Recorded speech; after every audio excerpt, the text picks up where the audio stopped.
करने की। पहले तो आप सब लोगों को बहुत सलाम and thank you very much for coming. जी मुझे मालूम था ये सवाल ज़रूर होगा। सरफराज आई थिंक देखें एक ट्रांजिशन रोल में उनको लेके आ रहे हैं हम। इंशाल्लाह आप देखिएगा उनको एक नए रोल में। उनसे बात हुई, उसने कहा भी कि मुझे आप कोयटा के साथ रहेंगे, तो बस उम्मीद ये है कि अब मोइन भाई और हम लोग थोड़ा सा बैक सीट पे रहेंगे और इसको आगे लेके आएंगे।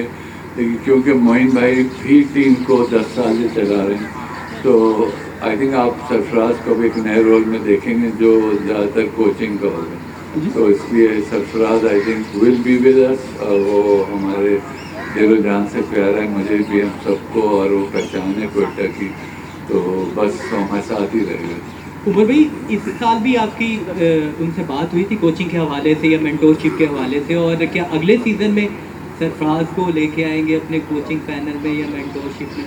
आई थिंक सरफराज इंशाल्लाह आपको अभी भी साथ ही दिखेंगे, वो हमारे साथ ही रहेंगे। और अब मोइन भाई की गाइडेंस में हम सब चलते हैं, तो वो भी, सरफराज भी, आई थिंक जितना मोइन भाई ने टीम को चलाया है, तो इनके बगैर तो टीम आती है, उसी तरह सरफराज की भी। तो I think under the guidance of Moin भाई, सरफराज आई थिंक पहले एज ए कीपर भी अंडर हिज गाइडेंस रहे, तो अब एक नए रोल में जब आएंगे तो वो भी अंडर मोइन भाई गाइडेंस, अगर इजाज़त हो। बिल्कुल। अस्सलाम वालेकुम नदीम साहब, मोइन भाई अस्सलाम वालेकुम फ्रॉम पाक फैशन। मेरा क्वेश्चन आपसे ये है, दोनों से ही। हसनैन आपके साथ शुरू से ही चलते रहे और हसनैन अब दूसरी फ्रेंचाइज में गए हैं।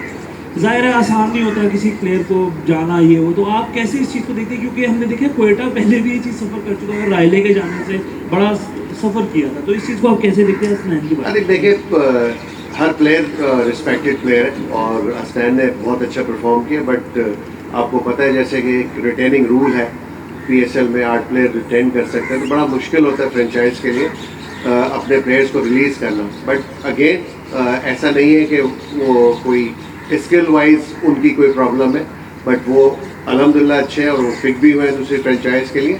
बट नेचुरली आगे बढ़ने के लिए नेचुरली हर जो फ्रेंचाइज है वो कोशिश करती है अपनी कॉम्बिनेशन को बेहतर से बेहतर बनाए। यही सोच थी हमारी और म्यूचुअल कंसेंट के साथ उनको रिलीज़ किया था, और उम्मीद करता हूँ वो जिस फ्रेंचाइज में खेले, हमारी हमेशा दुआएं रहती हैं तमाम प्लेयर्स के साथ कि अल्टीमेटली वो पाकिस्तान को भी सर्व करें।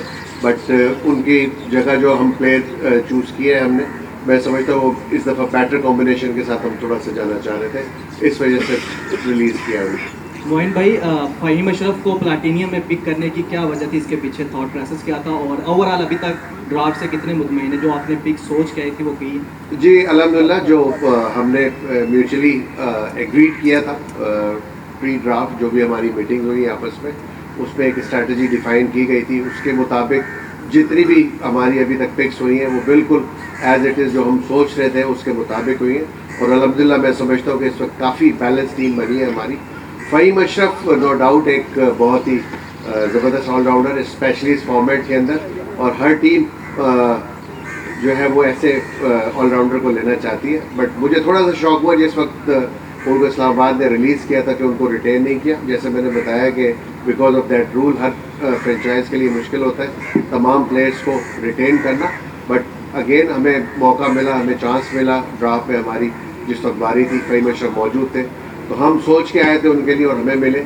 टीम के लिए बहुत ऐसा प्लेयर है कि एक अच्छा फिनिशर है, बड़े स्ट्रोक्स भी खेलते हैं वो। बॉलर्स तो आपको पता है कि एज ए बॉलर वो किसी वक्त भी कहीं भी उनको बॉलिंग कराई जा सकती है। नए बॉल के साथ भी बेहतर है, ओल्ड बॉल के साथ भी अच्छी बॉलिंग करते हैं, स्लोवर्स वन उनकी अच्छी हैं। तो उस कॉम्बिनेशन में जो हमने डिसाइड किया था आपस में, तो फ़हीम अशरफ जैसा अगर किसी भी टीम को पिक करने के लिए तो कोई भी नहीं छोड़ता, तो इसी वजह से हम लकी थे कि हमें उस बारी में फ़हीम अशरफ की अवेलेबिलिटी मौजूद थी, इसलिए उनको लिया। नदीम भाई, जिस तरह आपने मुतअद्दिद प्लेयर्स को शेल्टर एक प्रोवाइड किया हुआ है कराची में, और मुतअद्दिद खिलाड़ी आपके बैनर के नीचे खेलते हैं, तो साइम अयूब एक प्रोडक्ट पाकिस्तान को मिली है। कोयटा ग्लैडिएटर्स की तरफ से काफ़ी हद तक खेले, सरफराज खेले, आज पाकिस्तान को रिप्रेजेंट कर रहे हैं, इंजरी का शिकार हो चुके हैं। कितनी खुशी होती है को देख के? दूसरा जो है वो जैसे रॉय को ना पिक करने की क्या वजह है? दोबारा आपको रिलीज़ कर दिया गया था पहले। साइम अयूब का कादर, जैसा आपने कहा कि पिछली दफ़ा भी हम उनको एज यूजुअल रिटेन करना चाहते थे, लेकिन हमारा वाइल्ड कार्ड ज़ाया हो गया नसीम शाह की वजह से। We had to pick him और फिर वो चले गए इस्लामाबाद यूनाइटेड, उसमें सॉरी पेशावर ज़ल्मी में। लेकिन मुझे खुशी ये होती है कि हमारे क्लब के जितने लड़के हैं, अब आप देखिएगा हर फ्रेंचाइज में 2 या 3 लड़के जो पाकिस्तान क्रिकेट क्लब के हैं, और इवेंचुअली फ़ायदा पाकिस्तान को होता है। साइम शायद हमारे पास रहता और बाबर जैसे उनकी एक जोड़ी बनी थी पेशावर ज़ल्मी, उनको वो चांसेस नहीं मिलते।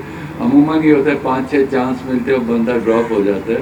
बट आई एम ग्लैड कि इसको एक्सटेंडेड एक रन मिला, और अगर वो हमारे साथ होता तो शायद पाकिस्तान टीम में ना खेल रहा। ये मेरी एक फीलिंग है, बट आई थिंक उसके लिए और पाकिस्तान के लिए बहुत अच्छा हुआ कि वो उसने जाके वहाँ परफॉर्म किया।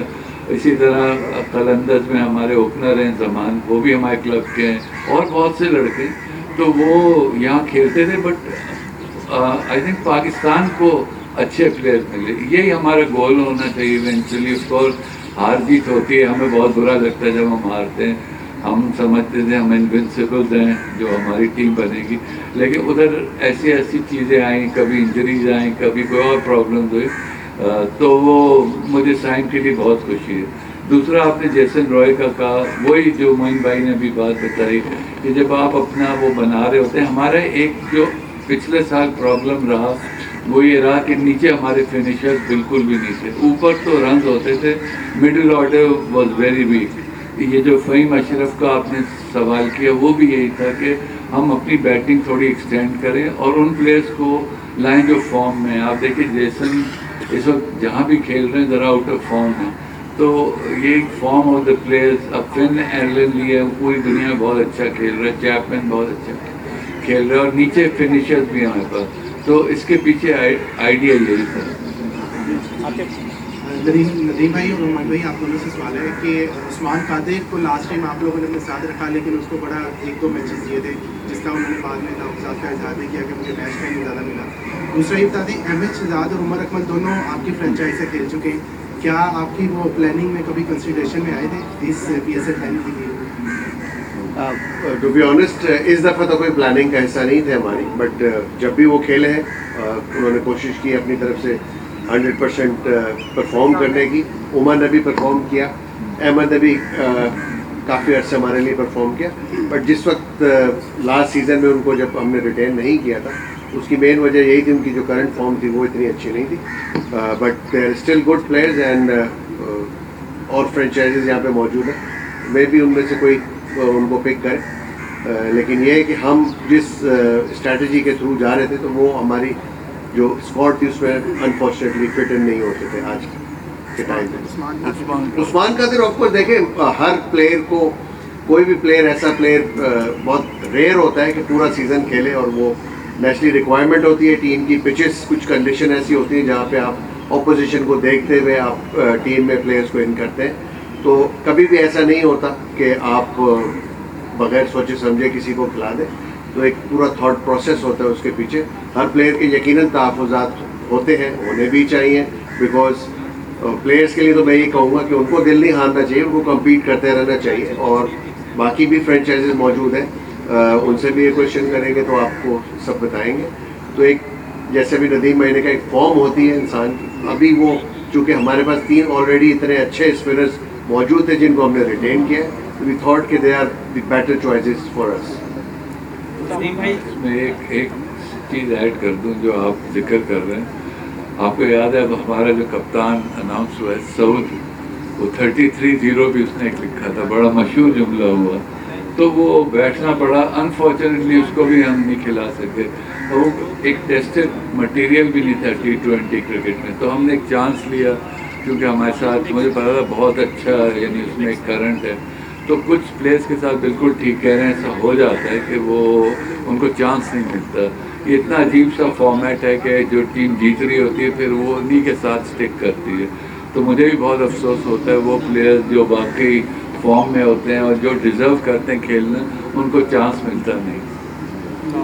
नदीम भाई, मोहन भाई, कोयटा ग्लैडिएटर के बारे में परसेप्शन है कि इवेंट का आगाज़ होता है तो बहुत अच्छी फॉर्म में होती है, लेकिन जैसे जैसे इवेंट आगे चलता है तो वो टूर्नामेंट लूज़ करती जाती है। इस चीज़ को ओवरकम करने के लिए क्या काम किया, और इस दफ़ा एक नई माइंडसेट के साथ, नई अप्रोच के साथ जा रहे हैं, तो क्या प्लानिंग है?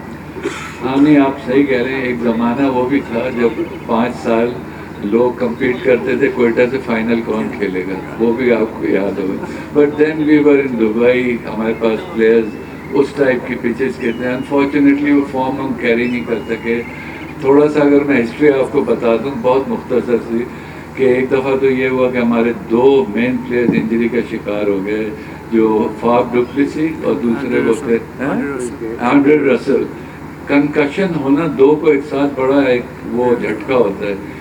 और पिछले 2 साल से हसा रंगा जो हर दफ़ा वादा करते थे, जो हमारे प्लेटिनम पिक के नंबर 1 ऑलराउंडर थे, वो हमें ज्वाइन ही नहीं कर सके। तो ये नहीं कि एक्सक्यूज़ नहीं है, बट ये कि हाँ हमारी ओवरऑल जो कोयटा की एक थी खासा था वो नीचे चला गया। बट होपफुली इस दफ़ा आप लोगों को निराश नहीं करेंगे। एक टेक्निकल रीज़न और है, बहुत से दफ़ा ऐसा भी हुआ है कोयटा ग्लैडिएटर के साथ, जो प्लेयर्स थे, जो भी हमारे ओवरसीज प्लेयर्स थे, वो फुल फ्लैश पूरे टूर्नामेंट के लिए अवेलेबिलिटी उनकी जो थी वो नहीं थी। उसकी वजह से भी कॉम्बिनेशन ख़राब होता है। तो इस दफ़ा जो हमने फिक्स किए, अल्हम्दुलिल्लाह मोस्ट ऑफ द प्लेयर्स जो है वो पूरी PSL के लिए जो विंडो अवेलेबल की गई है उसमें मौजूद है। तो मैं यकीन से ये कह सकता हूँ इस दफ़ा PSL में आपको बेटर परफॉर्मेंसेस नज़र आएंगी ओवरऑल, नॉट स्पेसिफिकली कि मैं कहूँ कि कोयटा के लिए, बट आपको ओवरऑल नज़र आएगा कि इंशाल्लाह ताला बेटर टूर्नामेंट होगा तमाम 9 एडिशन से। एक तो आपने जब रिटेन कोई भी प्लैटिनियम कैटेगरी में रिटेन नहीं किया था, उसकी कोई टारगेट था आपका कि किसी को करना था, और दूसरा अभी आपने कहा जैसे कि अब प्लेयर्स की अवेलेबिलिटी 100% होगी। आपने मार्क चैपमैन लिया है, उसके बारे में बताया जा रहा है कि शायद वो पहला जो हिस्सा है PSL का उसमें अवेलेबल नहीं होगा, और उनके यहाँ जो है वो बच्चे की पैदाइश की वजह से क्या वो पूरा सीज़न होंगे अवेलेबल, या वो दूसरे ही सिर्फ हिस्से में होंगे? ऑलमोस्ट पूरे सीज़न के लिए मैं भी शायद 1-2 मैचेस शुरू के मिस करें, but rest of the matches available होंगे। यही चीज़ को देखते हुए, और उनसे कंसल्ट भी किया था, क्योंकि पिक करने से पहले हमने बात की थी उनसे और उन्होंने अपनी अवेलेबिलिटी बताई थी, तो उसको मद्देनज़र रखते हुए हमने डिसाइड किया उनको लिया। प्लैटिनियम में रिटेन क्यों नहीं किया था? प्लैटिनम में जो हम एक्सपेक्ट कर रहे थे वो परफॉर्मेंसेस नहीं थी नेचुरली, जिसकी वजह से थोड़ा सा इशू आ रहा था हमें। और अब फिनैलन को हमने पिक किया, one of the best player current cricket के अंदर अगर आप देखें स्ट्राइक रेट वगैरह, तो जेसन रॉय को भी थोड़ा सा जो उनकी फॉर्म थी उसको मद्देनज़र रखते हुए डिसाइड किया था कि उनको हम रिटेन नहीं करेंगे। और फिर एलन को लेने का मकसद ही बेसिकली ये कि हमें एक बेटर प्लेयर मिल रहा है जो जिसकी करंट फॉर्म भी बहुत अच्छी है। आप सबका बहुत शुक्रिया, थैंक यू सो मच, दुआ कीजिएगा।